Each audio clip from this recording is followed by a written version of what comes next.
Welcome to Care Less with Carly, the podcast for people who are done playing by their roles. I'm your host, Carly Lynn, and each week we'll cut through the noise with real talk, bold conversation, and expert insights to help you trade perfection for purpose and live life on your own terms. Today's guests, Aaron and Kam, are redefining what it means to truly feel something on the dance floor. These two are the genre-blending electronic duo known as Night Tales. Originally from Australia, but now based in LA, they've been making serious waves in global music, not just because of their sound, but because of their story. They blend a fusion of melodic house, soulful vocals, and urban textures, and have racked up over 50 million streams across their platforms. But today isn't just about the music, it's about their lives behind it. What people don't see when it comes to being a touring DJ and the risks they took to build this global sound. Aaron, Kam, welcome to Care Less with Carly. I'm so excited to have you guys here. Yeah, thank you. I was having us. Yeah, what an intro. Yeah, I mean, I always am curious. How does that feel to hear that? Are you like, it's another friendly reminder of little accolades that you may have racked up, and to give yourself a pat on the back. Yeah. Especially when someone else is saying it, right? Someone else is giving you your flowers. Sounds way better. Yeah. Well, anytime you need the confidence boost, I'm happy to read it again. Thank you. We'll just record that intro and then play it before our sets or before any of our shows. Exactly. So I always like to start off with this question. If your 10-year-old selves could see you now, what do you think they'd say? Damn, how did you get here? Yeah. Well, why would he say that? Because there was no map. There was no road map to anything. I mean, when I was growing up, I actually wanted to be a vet. Out of all things. And yeah, man, life is just a crazy journey of experiences. You don't know what door's going to open next, but then also it can unlock what was meant to be for you. Always, do you know what I mean? So I think, for me personally, where I'm at now is where I was meant to be. There was just a few little zigzags and forks in the roads, but I do believe this is my true calling to create and share music with people in the world. Yeah. And I want to hear about those zigzags too. We'll come back to that. Kam, what about you? I mean, I've been kind of practicing in front of the mirror since I was about 10. I was really into Blink 182. I think I was 9 at the time, actually, where I'd pretend to be them. But yeah, didn't really have a vision for myself or had no sort of roadmap of how I was going to get there. And it wasn't only until a decade later when I was 21 where I had some sort of more solid idea of how it could be possible to do music forever. Yeah. So, Aaron, going back to what you said, I love that reaction from your 10-year-old self. Yeah. What do you think were some of the moments where you started really taking steps towards building this dream that you have now? But it wasn't until I actually, so I was born and raised in the UK, in England, and then I moved to Australia in my late 20s, and always had a kind of passion for music. But in the UK, I played football for a long while. I used to work for a magazine publisher called EMAP. I was the marketing manager for a few magazines. And then when I got to Australia, I kind of ended up more or less in hospitality for probably the last 10, 15 years, where I was brought on as a marketing manager for a few venues. And then because I DJ'd on the side, I got offered the role to be the entertainment manager for a lot of the venues. So I understand music from a business standpoint and a booking standpoint, and it's just funny now that I'm at the other end. I'm now the artist. But I guess for me, it was kind of football was a big part of my life. I played football at a decent level in Australia too. But there was this one moment where I saw this UK band called Prodigy, and they played at a place called Hordern Pavilion in Sydney.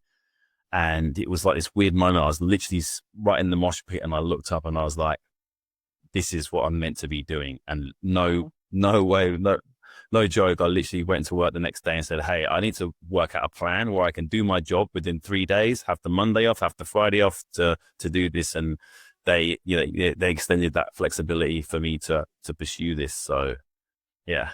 And so here we are. I mean, we talk sometimes about the aha moment. It sounds like that was yours.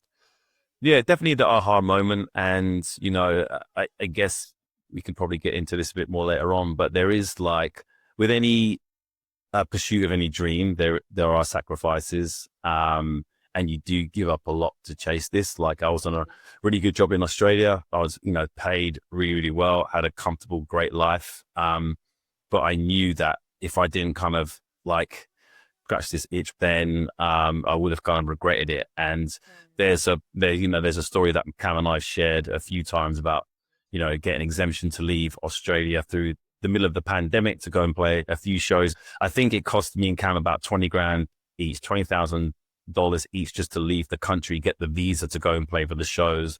And the shows only paid probably maximum of 2 grand all up.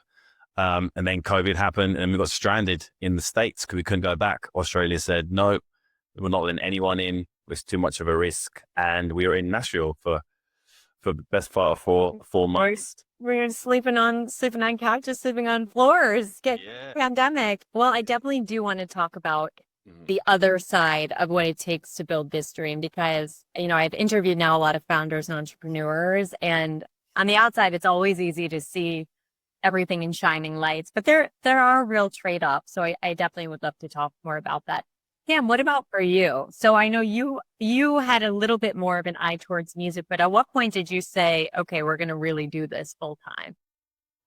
I think 16, I started floating with like Fruity Loops and playing around with that. And then when I was when I was 20, I met Nathan Mifsud, who was a friend of mine locally, and he was interning at labels and agencies and things like that. So as far as like the business side of things, that for me, I didn't know anything about that world.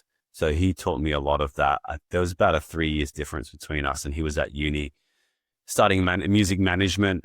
And I learned a lot through that. So that's when I started to see money, and that's when I started to see it as potentially viable. But it wasn't until I quit my job probably 6 years later where I was like, all right, I'm going to go full time with this and just see what happens. So that was kind of the tipping point with me where I kind of like took that leap of faith. Yeah. And so at what point did you both come together? Or at what point was Night Tales born? I think that same year, actually, 2016, 2017. Yeah, we both were just DJing locally and writing the music together. There was enough time during the week, Monday to Friday, to write the music. And then on weekends, we could still go DJ without it getting in the way of the actual putting in the hours for the music, So something that probably is just the magic of the two of you coming together that is so special about your music is that it blends that real house with deep emotion. Was that always your vision when you were thinking about the sound and the vibe you were trying to create as a duo, or did that evolve as you got more comfortable creating? It evolved, and it's still continuing to evolve. If you listen to the very early stuff for Night Tales, you'll see some very different sounds. That's us trying to work it out.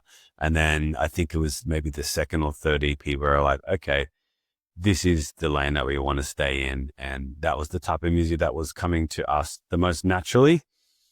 So yeah, I would say it wasn't off the bat that we knew exactly what we were doing. And still to this day, I mean, obviously the sound is more defined, but yeah, there's no sort of roadmap for this. It's a lot of winging and intuition. Yeah. I think I had a pop project, and then Cam had like, an R&B project and the band project. And I think kind of the general consensus when we got together was we wanted to make more music that was more relevant to nightclubs or nighttime, and, having a bit more kind of upbeat, because both of the tempos of our respective projects were pretty, down tempo or, pretty slow, poppy, whatever. We wanted to make a bit more upbeat stuff, but we still took, I guess, the emotion and the storytelling and the writing from those projects and, morphed it into Night Tales. Can you tell listeners who are not as clued into exactly what goes into writing music, how you both approach that? Especially, I mean, you write your own music. That's in an industry that's, becoming increasingly more AI focused and outsourcing. I would love to hear about your creative process. Yeah, it can start in a various set of ways. You know, it could just be a set of chords. It could be a loop. It could be drums. Sometimes it's lyrics by themselves, but yeah, generally either of us will start an idea and send it over, whether that be like lyrically driven or production.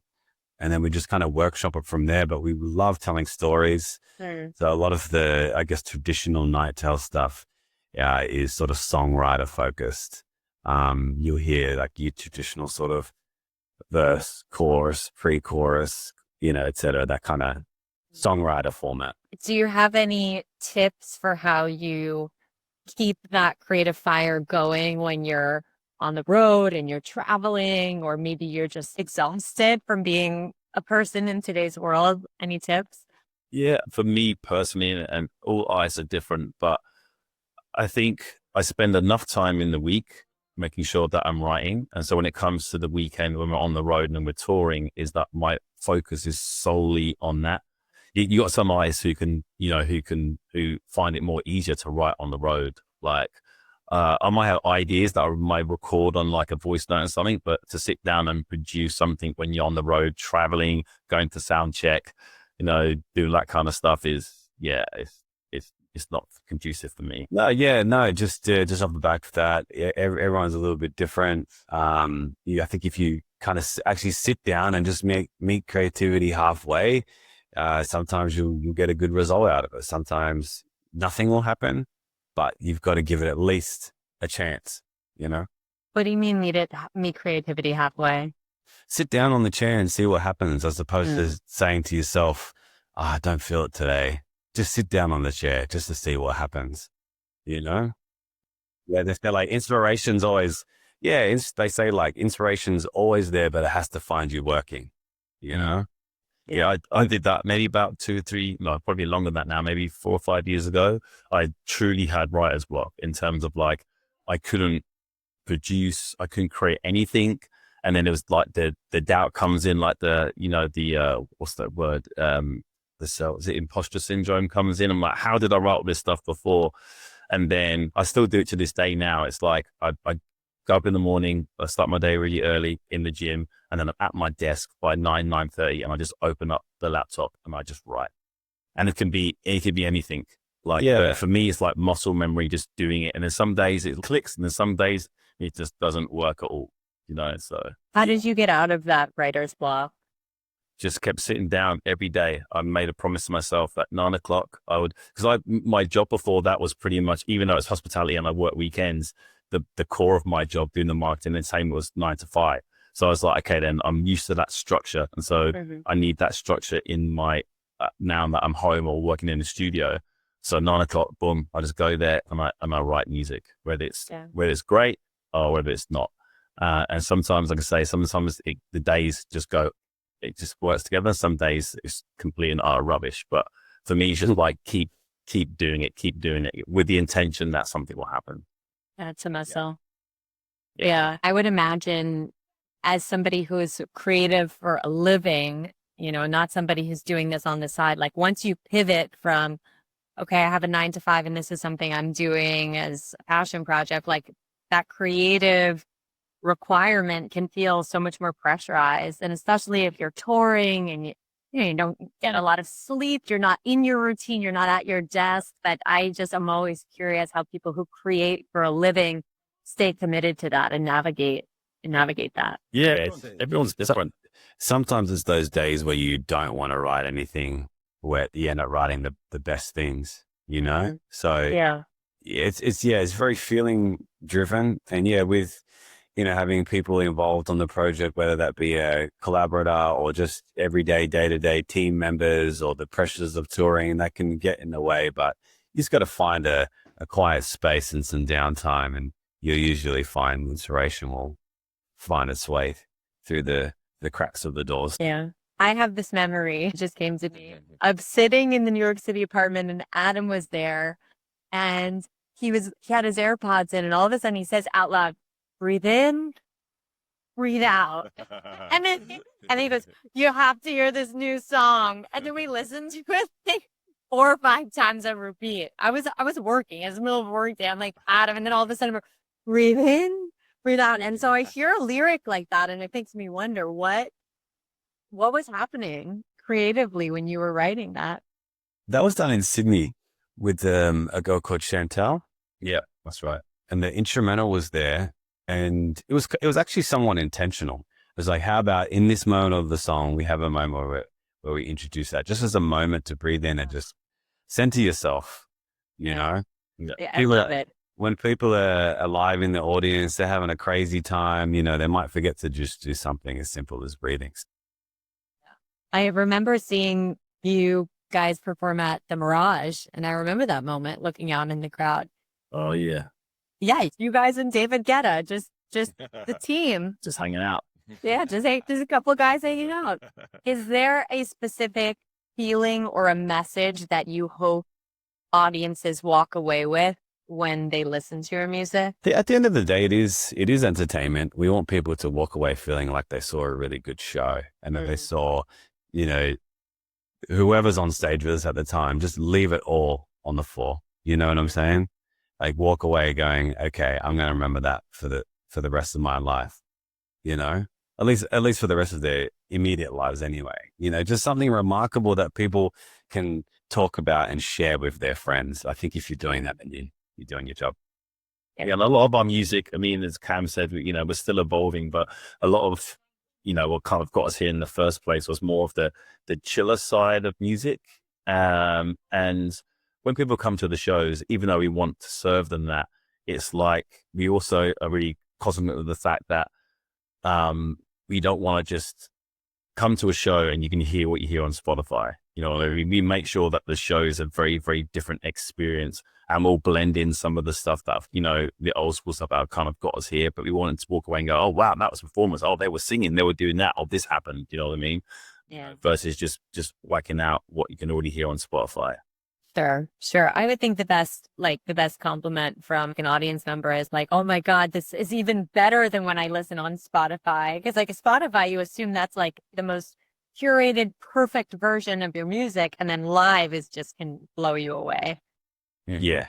And kind of just finding that balance as well. Because if you do something too far away from the recording, sometimes it'd be like, man, just play the original. You know? Yeah. Right. Because they probably built up such a connection to that, you know, a certain bridge or like melodic change that like that's what they want.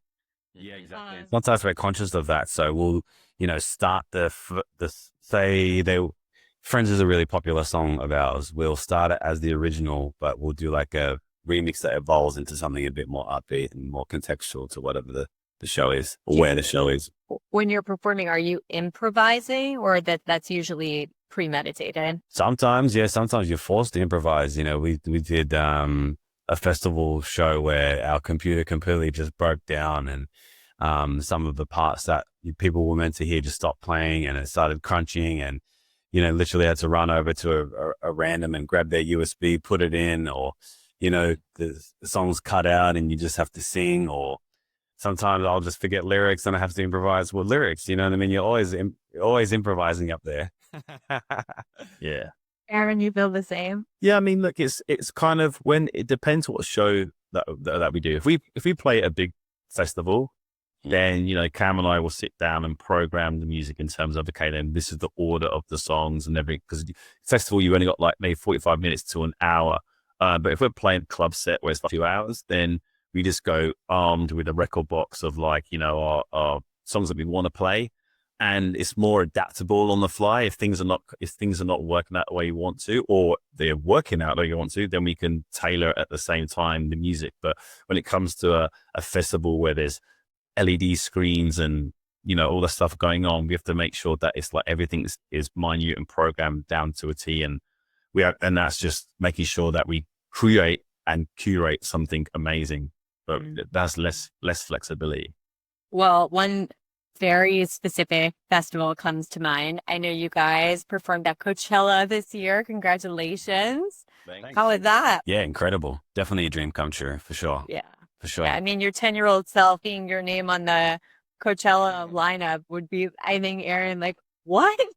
Well, for me, it was like the year before we went to Coachella as just patrons for the first time. Do you know what I mean? To see what Coachella was about. And, you know, we had a really good experience. We had like, you know, backstage all access, all that kind of stuff. So that was really awesome, and we loved it. And then we were lucky enough to get in the studio with Blondish. That then led to a collaboration track, which then led to us performing that song with her at Coachella at the new Quasar stage at the time. So it was just such an amazing experience. What does it feel like when you're up there on a stage looking out at a sea of people? I mean, how would you describe that feeling? Are you so present? Like, can you ever just stop to really soak it in? Are you thinking of other things? You think of your next lyrics? How does that For me, feel? it's natural.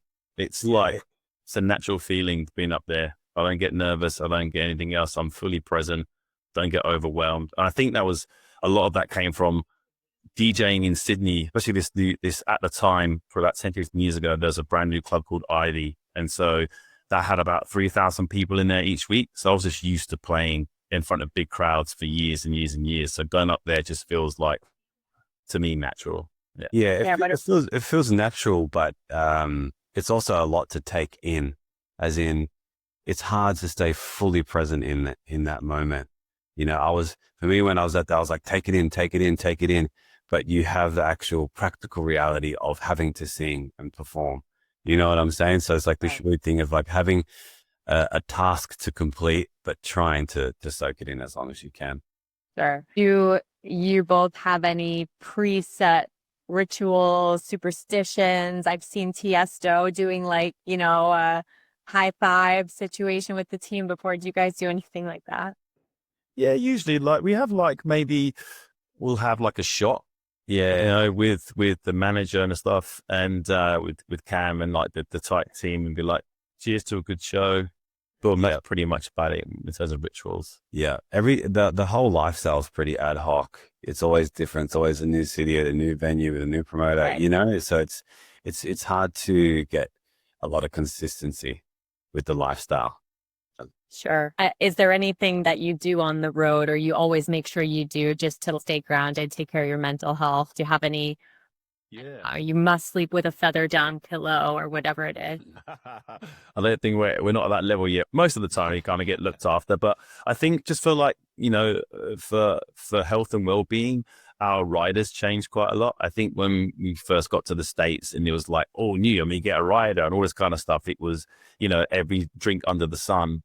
Now it's pretty much, maybe one bottle of liquor, non-alcoholic drinks, wellness shots, hummus, celery, all that kind of stuff, because we just know that we're on the road quite a lot. And I think that's probably, any young budding artist who wants to go on the road, the reality of that is just make sure that you can get the health stuff in when you can, especially when you're traveling and don't have a lot of time to do that. So yeah, making sure you look after yourself on the road, because it's a long road. Of course, right? And it's a road you want to keep staying on, so you got to sort of repair. Tim, do you have any must things? Just flying into a city, I always pray. I just always pray and just ask for guidance, whether that's, to put on a great show or to meet the right people, or just try and do his work. Love that. Mm-hmm. So, Aaron, you're right. I did want to come back to this topic. A lot of people likely romanticize the experience of being very public, touring DJ duos. So give us the inside scoop. What are some things that you think folks would be very surprised to know about the reality of being in the career you guys are in? Yeah, it's a lot of work. It's a lot of travel. I think, most big artists, when you speak to them, it's like Michael Jackson or Adele, like the one thing they hate is touring. Well, I think at a point where we still love it, because it's still, we get to see all these amazing cities, but I think it's just like the toll and tax on your body, especially if you do like multiple shows, if you do like a Thursday, Friday and Saturday. Yeah. I mean, we're almost there yet where we can fly private, but not quite there yet. But it's like jumping on the planes. If they get delayed, then that puts back sound check and you're rushing to the hotel, and then you come in back and you're getting changed and there's no time for dinner. All those things are pretty constant and pretty regular. We just make sure that we block out all of that noise when we actually go and do the show. And 9 times out of 10, the show is really great. And then you go back on the plane. Like this past weekend, we played in Chicago and we finished at 4, and we were at the airport by 5:30 on a plane. It's taken off at 6:40 in the morning, straight after the club. So it's not all glamour and glitz. Like, I mean, that's the thing that a lot of artists don't really show. Maybe we should start showing that more. Just the reality of like what you do and how much little of time that you actually have. Yeah. Yeah.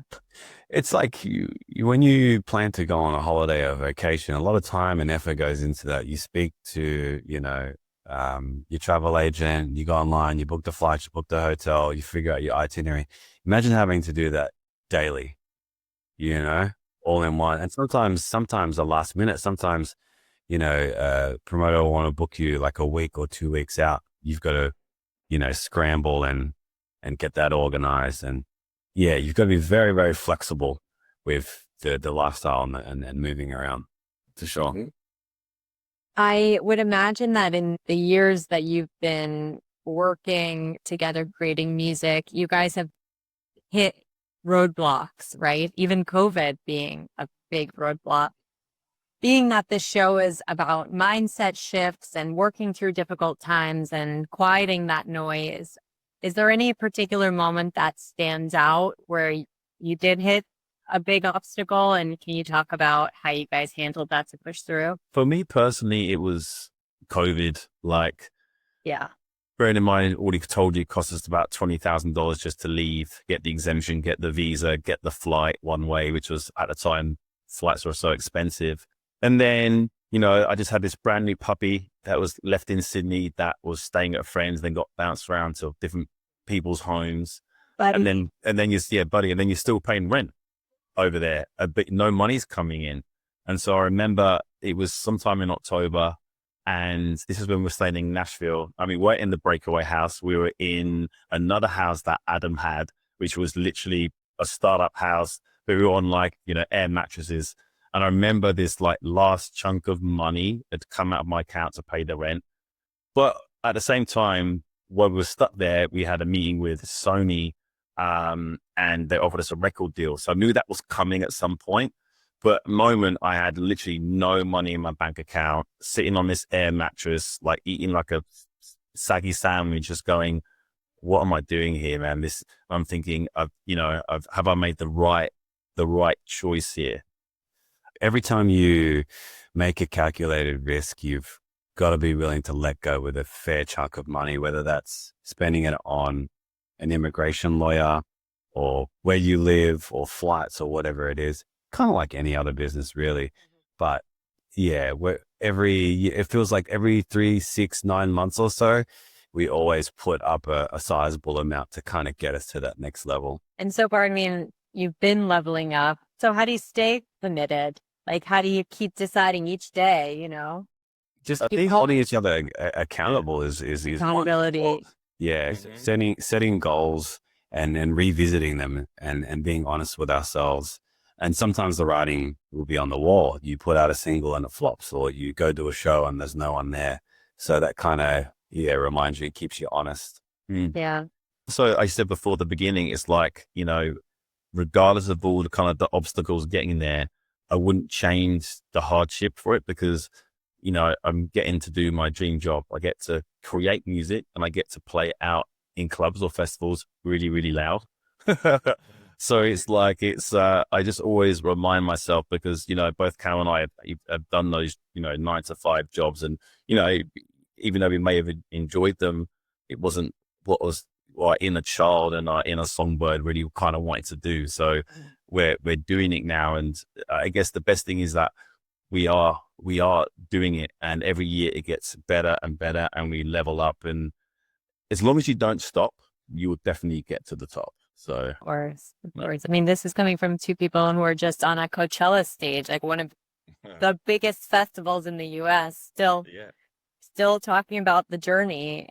It doesn't really end. And I think what stands out for me is you kind of pick your heart, right? Because I'm sure there's somebody listening to this who's in their 9 to 5, but goes home and jams out on the guitar every night. And like their dream, what is their unique song would be to have this life, but their heart is, figuring out that sales call. Yeah. Who's like for the Yeah.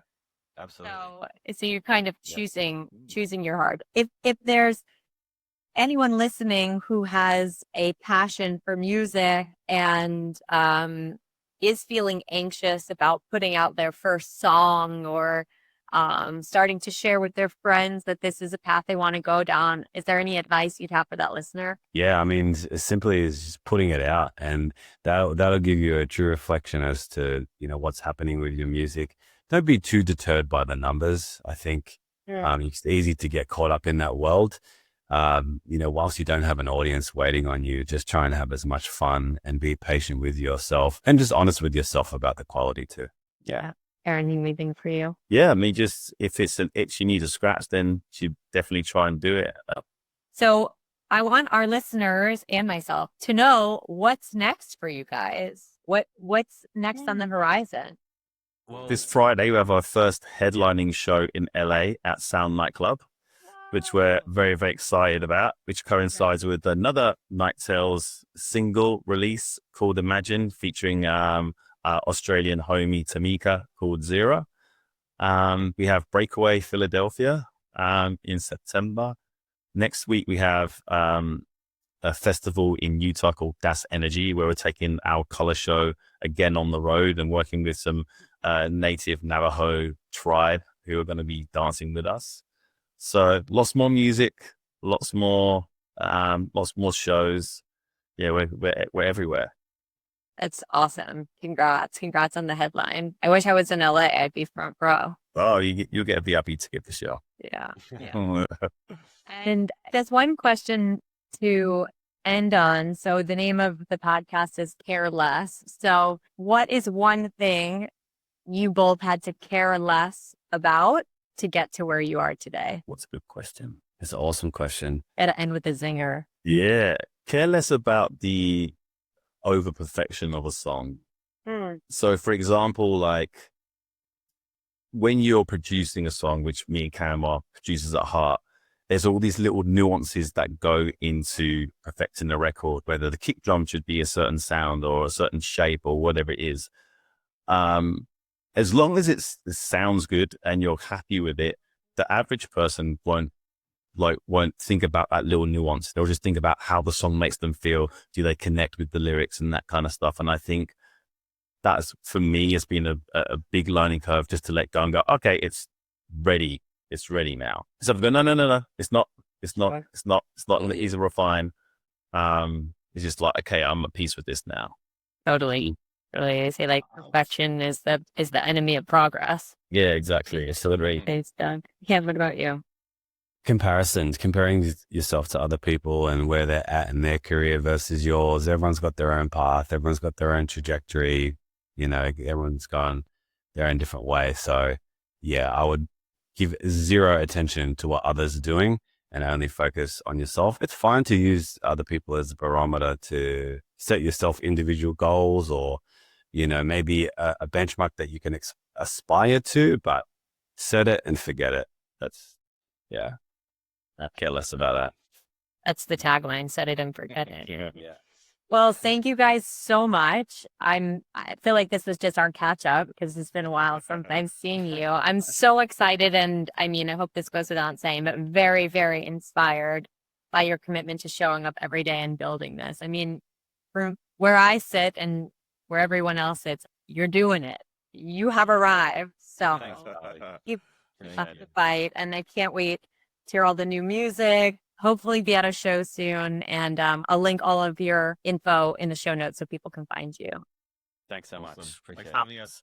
Cheers. Thanks, guys. See you guys. Thanks for tuning in to Care Less with Carly. If this episode resonated with you or reminded you to stop living by someone else's rules, I would love to hear about it. Don't forget to hit subscribe so you never miss an episode. And if you enjoyed today's conversation, leaving a quick review means the world and helps more people find the show. If there's a guest you'd love to hear from, DM me their name at Careless with Carly on Instagram or drop me a comment. I'm always looking for powerful, honest voices to bring into this space. Until next time, you got this. Keep caring less about what others think and more about what makes you come alive.